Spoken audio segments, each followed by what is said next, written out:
Este é um conto de duas ilhas e um conto de dois povos, de mundos muito diferentes. Este país deslumbrante, verdejante e virgem do outro lado do mundo foi a última grande terra habitável a ser colonizada por humanos. Em sua jornada de colônia, a Estado lutou com os direitos dos primeiros povos às suas terras, mas ao longo do caminho liderou o mundo na reforma social. Esta é a história da mais remota de todas as nações desenvolvidas. Esta é a história da Nova Zelândia. A Nova Zelândia é o país mais remoto do mundo desenvolvido, situado na borda sudoeste do Oceano Pacífico. Tem a história humana mais curta de qualquer massa de terra habitável significativa, nunca tendo visto pessoas até 700 anos atrás. Para um país tão jovem em termos históricos, a história que levou à Nova Zelândia de hoje é surpreendentemente cheia de eventos significativos e únicos. É uma mistura de povos europeus e polinésios, e a história de como uma colônia finalmente amadureceu em um país, traçando sua independência naturalmente no mundo moderno. Como chegou lá nem sempre foi fácil, e muitas das questões que perseguiram a fusão dos povos ao longo do caminho ainda perduram. Mas em sua própria jornada, os colonos igualitários da Nova Zelândia lideraram o mundo na reforma social. Antes da Idade Média, nenhum ser humano havia pisado na Nova Zelândia. Embora isso seja compreensível devido ao seu afastamento, é um fato notável que existiram, dentro da história registrada relativamente recente, lugares grandes e habitáveis na Terra que nunca haviam visto pessoas. A descoberta da Nova Zelândia pelo explorador polinésio Cook no século XIII fez com que a última grande área habitável do planeta fosse colonizada por humanos. A história da descoberta das ilhas foi transmitida por 40 gerações de tradição oral, e Cook e sua descoberta são aceitos pelos historiadores hoje. A maior parte do assentamento polinésio das ilhas ocorreu entre 1320 e 1350. Ao longo dos séculos seguintes, os polinésios desenvolveram uma cultura distinta que ficou conhecida como Maori. Onde antes os primeiros polinésios dependiam da terra e do mar como caçadores-coletores, na época da chegada dos europeus, eles desenvolveram a agricultura em torno da batata doce, inhame e outras plantas para complementar sua caça e pesca. A demanda pela agricultura deveu-se em parte à caça até à extinção de animais de grande porte, como o gigantesco pássaro moa. Os séculos de colonização maori das ilhas foram atormentados por guerras quase constantes entre as várias tribos. Por isso, pode-se dizer que os Maori eram, antes de tudo, uma cultura guerreira. A Nova Zelândia foi vista pela primeira vez pelos europeus em 1642. O explorador holandês Abel Tasman, enviado pela Companhia Holandesa das Índias Orientais, avistou a costa oeste da Ilha Sul. Durante sua jornada, sua frota foi atacada por maoris em suas canoas waka, e 4 de sua tripulação foram mortos. Talvez tenha sido esse encontro violento que dissuadiu novos esforços comerciais, já que mais de um século se passaria antes que as ilhas fossem exploradas mais profundamente. Desta vez, pelo capitão inglês James Cook, que documentou minuciosamente as costas de ambas as ilhas principais em sua viagem de 1769-70. Os primeiros contatos comerciais pacíficos seguiram-se nas décadas seguintes. O comércio de alimentos, água e madeira em troca de ferramentas de metal e mosquetes resultou nas guerras dos mosquetes, travadas entre tribos maoris rivais. Como resultado dessas guerras e das doenças introduzidas pelos europeus, a população maori diminuiu em até 40%. Os missionários também estavam entre os primeiros europeus a entrar em contato e viram a rápida conversão dos habitantes locais ao cristianismo. eles ajudaram os Maori a transcrever sua língua para a forma escrita, permitindo-lhes documentar sua história. O assentamento informal de marinheiros condenados, baleeiros e missionários resultou em uma população de descendentes étnicos mistos. Mas em 1839, a New Zealand Company of London procurou encorajar famílias a se estabelecerem, comprando terras dos Maori e vendendo a colonos. Enquanto isso, muitas tribos Maori se uniram em 1835 para redigir uma declaração de independência, como as Tribos Unidas da Nova Zelândia, uma reação contra o plano do francês Charles de Thierry de estabelecer seu próprio reino. A coroa britânica reconheceu sua independência no ano seguinte, mas em 1840 tudo isso mudaria. Vendo o estado desorganizado de assentamentos, o governo britânico buscou um tratado com os Maori. O Tratado de Waitangi, assinado naquele ano, daria aos Maori o status de súditos britânicos e lhes permitiria manter suas terras em troca da aceitação da governança britânica, restringindo a venda de terras apenas ao governo. Este se tornaria o documento mais importante nas relações colonos-maori até hoje.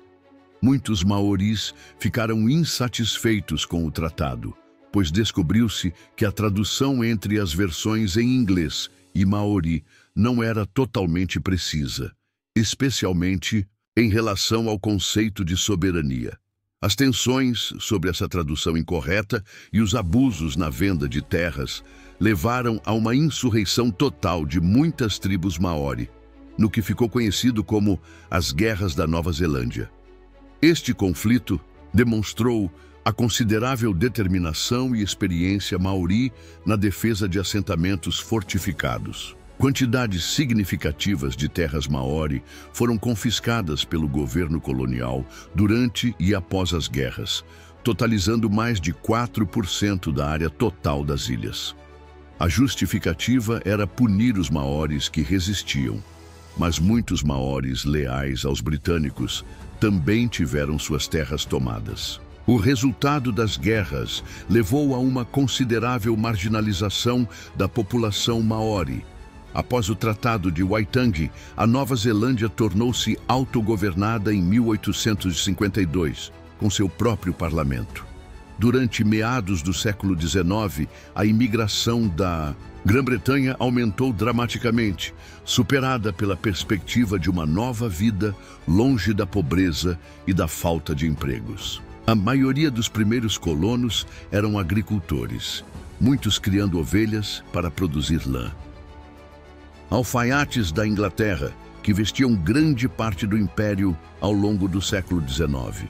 Isso transformou grande parte da paisagem de sua floresta, antes virgem, em pastagens.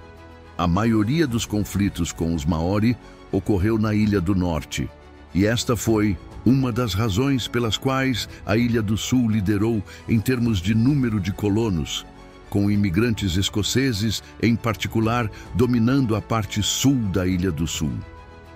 Não seria até 1911, quando North Island tinha a maioria da população da Nova Zelândia. A capital foi transferida de Auckland, no extremo norte, para Wellington, no extremo sul da Ilha do Norte, em 1865, para refletir melhor essa distribuição de povoamento em ambas as ilhas. No final do século XIX, a base de colonos em grande parte da classe trabalhadora passou a dominar a política na forma do Partido Liberal. Sob o controle eleitoral deste partido por décadas no início do século XX, o governo comprou grandes extensões de terra dos Maori, junto com outros incentivos que produziram uma grande base de pequenos proprietários de terras. A Nova Zelândia era politicamente o país mais progressista do mundo nessa época, dando às mulheres votos plenos e iguais nas eleições parlamentares de 1893. Uma inovação global, enquanto um salário mínimo, leis de jornada máxima de trabalho semanal e obrigações legais dos empregadores para a arbitragem em disputas trabalhistas colocam o país à frente de outros em termos de direitos trabalhistas. Após o desenvolvimento de navios refrigerados, na década de 1880, a exportação de lã para a Grã-Bretanha foi aumentada com carneiro e carne bovina, queijo e manteiga. Nas décadas posteriores, frutas seriam adicionadas a essa mistura, principalmente maçãs e peras, já que o verão e as colheitas de frutas na Nova Zelândia eram em época do ano oposta à da Grã-Bretanha, e isso possibilitava o consumo de frutas frescas na Grã-Bretanha durante o inverno. Meses pela primeira vez. As exportações agrícolas dominariam a economia até a década de 1970, quando vários fatores confrontaram a Nova Zelândia com uma escolha difícil sobre seu futuro econômico a partir de então. Como veremos, a Nova Zelândia ainda era uma colônia do Império Britânico no início do século XX. Apesar de ser autônomo, o Parlamento Britânico em Londres sempre pode derrubar quaisquer leis promulgadas localmente, caso considere adequado. A Nova Zelândia recebeu o status de domínio em 1907, dando-lhe o mesmo status elevado do Canadá e da Austrália acima de todas as outras colônias. Mas a independência total do Parlamento Britânico não viria até 1947. Ainda muito ligada à Grã-Bretanha, a Nova Zelândia juntou-se a ela em ambas guerras mundiais. O sacrifício do Corpo de Exército Conjunto da Austrália e da Nova Zelândia, ou ANZACs, na fracassada campanha de Galípoli na Primeira Guerra Mundial em particular, ainda é lembrado hoje, gravado na alma de ambos os países. Ao longo dessa guerra, 120 mil neozelandeses se alistaram, com metade dos que morreram ou retornaram feridos. Uma quantidade semelhante se alistou na Segunda Guerra Mundial, lutando principalmente no Mediterrâneo, enquanto a Marinha dos Estados Unidos garantia a segurança da pátria contra qualquer ameaça de invasão japonesa. Essa confiança nos Estados Unidos formaria a base do Pacto de Segurança ANZUS após a guerra entre Austrália, Nova Zelândia e Estados Unidos. Esse pacto significou que os neozelandeses foram chamados para apoiar as operações militares dos Estados Unidos no Vietnã durante as décadas de 1960 e 1970, que se mostraram tão impopulares na Nova Zelândia quanto tão notoriamente nos Estados Unidos. Internamente, a Grande Depressão da década de 1930 viu uma redução dramática na demanda por exportações agrícolas, que, por sua vez, levou a uma crise de desemprego e colapso da renda no país. Em resposta, o governo trabalhista da época introduziu um programa de obras públicas semelhante ao de Roosevelt nos Estados Unidos. De tudo isso, emergiu um estado de bem-estar do berço ao túmulo, com assistência médica, habitação estatal e pensões, que dominou cada vez mais a economia até a década de 1980. No início e meados do século XX, a população maori cresceu rapidamente, principalmente como resultado da redução da taxa de mortalidade por meio da contenção de doenças infecciosas, especialmente a tuberculose. Até esta época, a população maori era quase toda rural, confinada em suas terras tradicionais. Mas a explosão populacional significava que muitos maoris mais jovens não conseguiam encontrar trabalho em suas comunidades rurais, e muitos vieram para as cidades. Na década de 1980, 80% dos maoris foram urbanizados. Essa transição levou a muitos problemas sociais dentro de uma comunidade que tradicionalmente tinha valores e modos de vida muito estranhos em comparação com os de uma cidade moderna.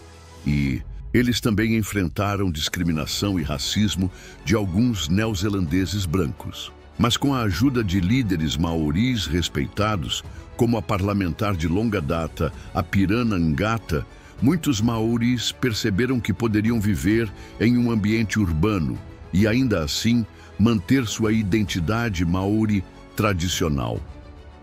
Um movimento de protesto, no início dos anos 1970, levou à aprovação de um ato do Parlamento de 1975 que estabeleceu um tribunal de Waitangi permanente para investigar violações do tratado e apreensões de terras em meados do século XIX. E isso continua até hoje, com assentamentos totais até agora nas centenas de milhões de dólares NZ/A. A adesão da Grã-Bretanha à CEE em 1973 levou a uma redução acentuada nas exportações da Nova Zelândia, como resultado da última perda do status comercial de nação mais favorecida e da exigência de tarifas sobre mercadorias que entram na CE de fora. Juntamente com uma queda geral nos preços dos produtos agrícolas e a crise global de energia do mesmo ano, um forte estresse foi colocado na economia que dependia dessa receita de exportação como seu esteio há quase um século. O estado de bem-estar era caro de manter e, diante de empréstimos maciços ou reformas, o povo escolheu a reforma. Na década de 1980, ironicamente, foi um governo trabalhista que chegou ao poder, prometendo reformas semelhantes às de Thatcher no Reino Unido e Reagan nos Estados Unidos. Entre 1984 e 1987, os mercados financeiros foram desregulamentados e as tarifas sobre o comércio exterior foram abertas, e muitas das concessionárias de serviços públicos foram vendidas. Desde aquela época, a economia da Nova Zelândia mudou em grande parte para o setor de serviços, longe da agricultura. Mas era o tema das armas nucleares que seria o marco final para a verdadeira independência do país. Em 1984, o governo trabalhista fez da Nova Zelândia uma zona livre de armas nucleares, o que significa que nenhum navio ou submarino de qualquer nação movido a motores nucleares ou possuidor de armas nucleares teria permissão para atravessar as águas do país ou atracar em seus portos. Isso levou os Estados Unidos a suspender a Nova Zelândia do Pacto ANZUS. No ano seguinte, o grupo ativista ambiental Greenpeace teve seu navio, o Rainbow Warrior, atracado no porto de Auckland. Estava a caminho para protestar contra um teste de arma nuclear francesa na Polinésia Francesa. Nunca conseguiu. Os serviços de inteligência franceses plantaram uma bomba no navio, resultando em seu naufrágio e na morte de um de seus tripulantes. Inicialmente, os franceses negaram o envolvimento, mas a captura e interrogatório bem-sucedidos dos 2 agentes franceses responsáveis pela polícia da Nova Zelândia expuseram toda a trama. Na sequência, os Estados Unidos falharam em condenar o bombardeio, levando a Nova Zelândia a se distanciar de seu aliado tradicional. Muitos neozelandeses achavam que não se podia confiar em parceiros internacionais e, refletindo em seus governos eleitos, a Nova Zelândia hoje segue seu próprio caminho independente em assuntos internacionais. Outrora uma terra virgem que nunca tinha visto pessoas, essas ilhas do Pacífico Sul viram 5 séculos de colonização maori e depois mais 2 séculos de domínio europeu, de colônia a domínio, a independência nominal, mas com apoio e confiança na Grã-Bretanha e depois os Estados Unidos, para o país que hoje marca seu próprio caminho no mundo muito maior. Chegando na parte 2, ovelhas e rugby, tatuagens e o haka, e aquelas paisagens de cair o queixo que formou o pano de fundo da maior trilogia de filmes de fantasia de todos os tempos. A geografia, economia e cultura da Nova Zelândia.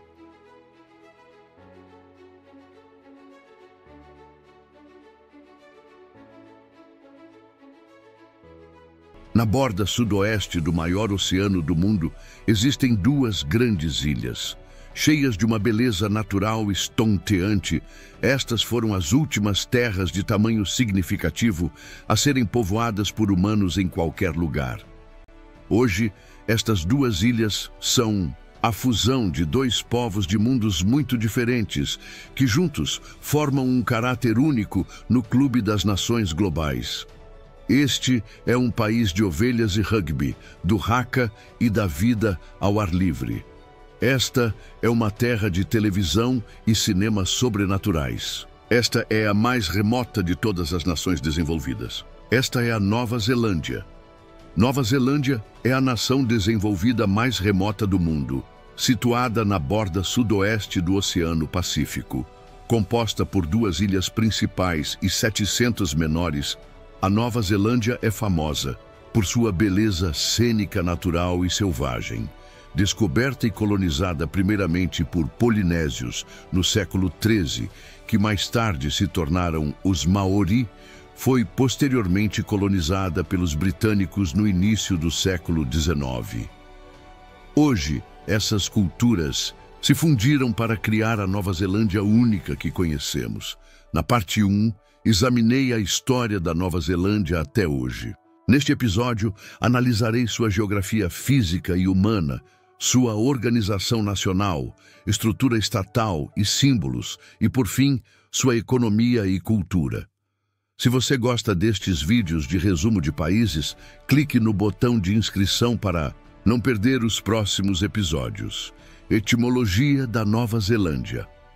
Nome do país remonta à sua primeira descoberta europeia por exploradores holandeses no século XVII, que o nomearam em homenagem à província de Zeeland, nos Países Baixos, originalmente na forma latina de Nova Zelândia, mais tarde anglicizada para New Zealand. Os Maori chamam estas ilhas de Aotearoa, que significa terra da longa nuvem, branca. Isso se refere a um mito da esposa de Kupé, o explorador polinésio que descobriu as ilhas, que supostamente viu um tipo de longa nuvem branca perto do horizonte, o que indicaria aos experientes navegadores polinésios que havia terra abaixo. Aotearoa, por extensão, refere-se a todo o país, sendo uma abreviação de Aotearoa me Te Wai Pounamu, Ilha do Norte e do Sul. Te Wai Pounamu é o nome oficial da Ilha do Sul na língua Maori e significa as águas de Greenstone, enquanto o nome Maori, oficial da Ilha do Norte, é Te Ika a Maui, o peixe gigante do herói mítico Maui. A pesquisa atual sobre o nome do país favorece a manutenção do status quo, com pouco mais da metade dos entrevistados, 58%, preferindo apenas Nova Zelândia. No entanto, o bloco que queria Aotearoa no nome, seja sozinho, 9%, ou como uma combinação de Aotearoa Nova Zelândia, 31%, era considerável. Com a tendência global de antigos territórios coloniais reverterem para nomes nativos, parece provável que, no futuro, Aotearoa seja incorporada ao nome deste país. A Nova Zelândia fica na borda sudoeste do Oceano Pacífico. Estando logo a oeste da linha internacional de data, tem um fuso horário de +112 UTC, em uma faixa de latitude sul de 34 a 47 graus, e, portanto, está literalmente do lado oposto do mundo em relação à sua nação-mãe europeia, a Grã-Bretanha. É uma das primeiras nações a celebrar a chegada do Ano Novo.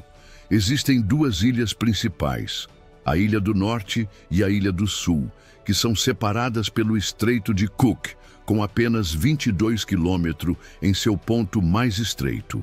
Existem 700 ilhas, menores, sendo a maior a Ilha Stewart. A Nova Zelândia também tem uma associação livre com as ilhas Cook e Niue, que cuidam de seus próprios assuntos internos, enquanto a Nova Zelândia é responsável por sua defesa e relações exteriores. Com uma área total de 270.467 km², é ligeiramente menor que as Ilhas Britânicas. A Ilha do Sul é a maior das duas, e a viagem rodoviária de ponta a ponta em cada ilha leva cerca de 11 a 13 horas. A topografia da Nova Zelândia é determinada por sua localização no limite das placas tectônicas da Austrália e do Pacífico. A Ilha do Sul é mais montanhosa, com os Alpes do Sul atingindo 3.724 metros no Monte Cook. É aqui que encontramos paisagens impressionantes, com montanhas descendo para o mar da Tasmânia na forma de fiordes esculpidos por geleiras. A maioria dos vulcões está na parte central da Ilha do Norte, ao redor do Lago Taupo, que é, na verdade, os restos de uma cratera de supervulcão.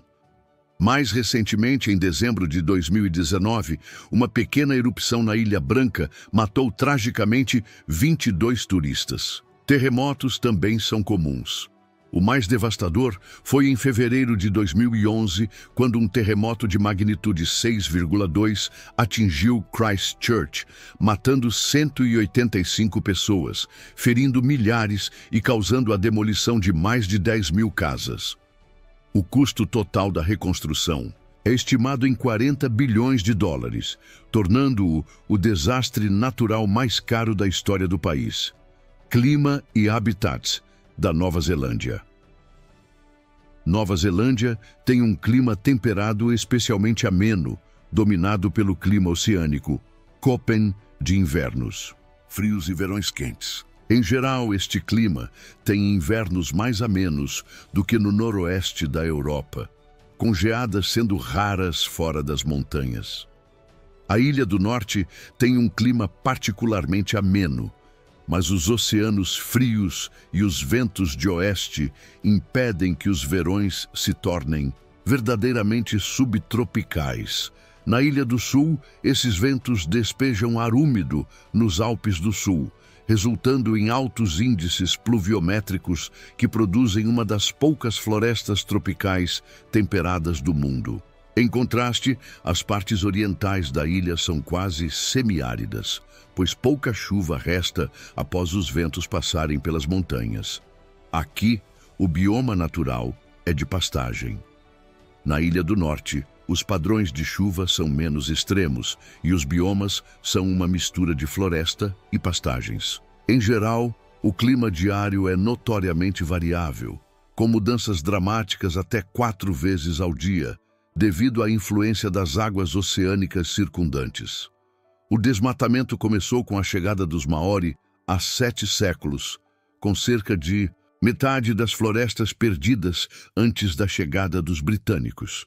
A maioria das florestas remanescentes foi substituída por terras agrícolas, que dominaram a economia por mais de um século. Uma exceção é a acidentada costa oeste da Ilha do Sul e sua floresta tropical, que permaneceu inadequada para o cultivo. Com a Nova Zelândia tão isolada, as espécies animais evoluíram de formas muito diferentes. Notavelmente, nenhum mamífero terrestre existia antes da chegada dos humanos. Sem predadores, as aves se desenvolveram em formas gigantes, como a agora extinta moa, a ave mais alta que já existiu, atingindo até 3,6 metros. A falta de predadores mamíferos fez com que a Nova Zelândia tivesse talvez a maior biodiversidade de aves que nidificam no solo. No entanto, a introdução de ratos, arminhos e gatos selvagens, principalmente pelos europeus, teve um impacto devastador. A família mais famosa dessas aves, no entanto, sobreviveu. O kiwi, uma relação distante com avestruzes e emas, tornou-se um símbolo nacional, com o gentílico kiwi sendo aplicado a pessoas da Nova Zelândia. Kiwi, na forma humana, somam atualmente pouco mais de 5 milhões, tornando-a a 127ª nação mais populosa do mundo. Com uma população relativamente pequena em uma área de terra considerável, é um dos países menos densamente povoados. Cerca de 3/4 da população vive na Ilha do Norte, com a área metropolitana de Auckland, respondendo por 1/3 de todas as pessoas. A próxima maior cidade é Christchurch, na Ilha do Sul, com a capital, Wellington, em terceiro lugar. Cerca de 70% dos kiwis são de origem europeia e 16% maori. A imigração significativa da China e da Índia contribuiu para que cerca de 12% da população seja considerada asiática e 8% são de ilhas do Pacífico. O total excede 100%, pois os entrevistados do censo puderam selecionar mais de uma etnia. A língua falada em todo o país é o inglês. A língua é falada com um sotaque kiwi, semelhante ao australiano. O maori é a segunda língua e faz parte da família polinésia. A Nova Zelândia é um dos países mais seculares do mundo, com quase metade dos entrevistados do censo de 2018 dizendo que não tinham religião. Cerca de 37% se identificaram como cristãos. Governo da Nova Zelândia. Para fins administrativos, o país está dividido em 11 conselhos regionais e 67 autoridades territoriais. Como a Nova Zelândia faz parte da Commonwealth Britânica, o chefe de Estado é o rei residente na Grã-Bretanha, mas este é um papel cerimonial. O verdadeiro poder está investido no Parlamento, a Câmara dos Representantes, em Wellington. Os membros do parlamento são eleitos por um sistema de representação proporcional para mandatos de 3 anos. O poder executivo é concedido a um gabinete de ministros escolhidos por um primeiro-ministro. Os 2 partidos que dominaram a política por quase um século são o Partido Nacional, de centro-direita, e o Partido Trabalhista, de centro-esquerda. No mais recente Índice de Liberdade Humana do Cato Institute, a Nova Zelândia tem pontuações extremamente altas, classificada em 2º lugar no mundo. Bandeira e brasão da Nova Zelândia. Bandeira da Nova Zelândia é baseada na antiga bandeira azul marinho britânica. No caso da Nova Zelândia, o ensign é aumentado com as 4 estrelas mais brilhantes da constelação do Cruzeiro do Sul. Usada pela primeira vez por navios coloniais em 1869, está em uso oficial como bandeira nacional desde 1902. A bandeira tem grande semelhança com a da Austrália. O brasão está repleto de significados. Os 2 apoiadores do escudo central são uma mulher europeia e um chefe maori, para simbolizar as 2 etnias primárias. A coroa de Santo Eduardo fica no topo, para indicar que o rei britânico é chefe de Estado. O escudo é dividido, representando as ilhas do Norte e do Sul e o Estreito de Cook. O Cruzeiro do Sul, um feixe de trigo, um velo e martelos cruzados representam o aspecto sul, sua atividade agrícola e de mineração, respectivamente, enquanto as 3 antigas galeras no meio representam o comércio marítimo. Por fim, o nome do país é apresentado em um pergaminho sustentado por folhas de samambaias. Economia da Nova Zelândia com um PIB de 252 bilhões de dólares. A economia da Nova Zelândia é a 52ª maior do mundo, onde antes era dominada pela agricultura. Após uma reestruturação nas décadas de 1970 e 1980, os serviços representam agora mais de 2/3 da criação de riqueza. A Nova Zelândia, no entanto, ainda é um exportador líquido, com a agricultura dominando na forma de leite, carne e manteiga, mas a agricultura e as indústrias de extração respondem por menos de 10% do PIB. A manufatura responde por cerca de 12%. Desde que uma certa trilogia de filmes foi lançada, o turismo cresceu, apesar do afastamento do país, e agora é a principal fonte de moeda estrangeira. Os serviços financeiros são outra indústria de serviços-chave. A moeda local é o dólar da Nova Zelândia. A cultura da Nova Zelândia é dominada pela associação com os ancestrais das ilhas britânicas de sua população. No esporte, isso é observado com o cricket e o iatismo. Mas é no rugby, outra importação britânica, que os Kiwis superaram seus antepassados, e os All Blacks são considerados a maior e mais temida seleção nacional do esporte. Uma parte do aspecto mais temido vem da equipe realizar um haka pouco antes do pontapé inicial de cada jogo. O haka é uma dança tradicional maori, e as expressões amedrontadoras dos executantes destinam-se a colocar medo no inimigo. Na minha opinião, no entanto, a maior contribuição da Nova Zelândia para a cultura global foi o recente crescimento da indústria de TV e cinema. Muitos programas populares, especialmente na ficção especulativa, foram filmados aqui com talentos locais emergindo. O maior desses projetos, é claro, é a adaptação de Peter Jackson, da trilogia O Senhor dos Anéis. Filmado quase inteiramente na Nova Zelândia, o cenário deslumbrante trouxe à vida na tela a visão de Tolkien da Terra-média. E assim, da ponta remota do mundo, a Nova Zelândia continua a fascinar. Uma terra nascida do fogo vulcânico e esculpida por geleiras, moldada por navegadores polinésios e colonos europeus.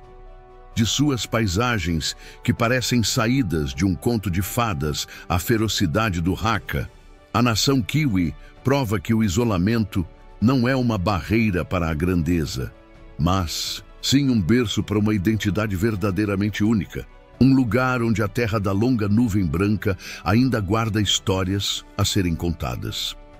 O que mais te impressiona na Nova Zelândia? Deixe sua opinião nos comentários. Se você gostou desta viagem, não se esqueça de curtir e se inscrever no canal para mais jornadas pelo nosso incrível planeta. Obrigado por assistir e até a próxima.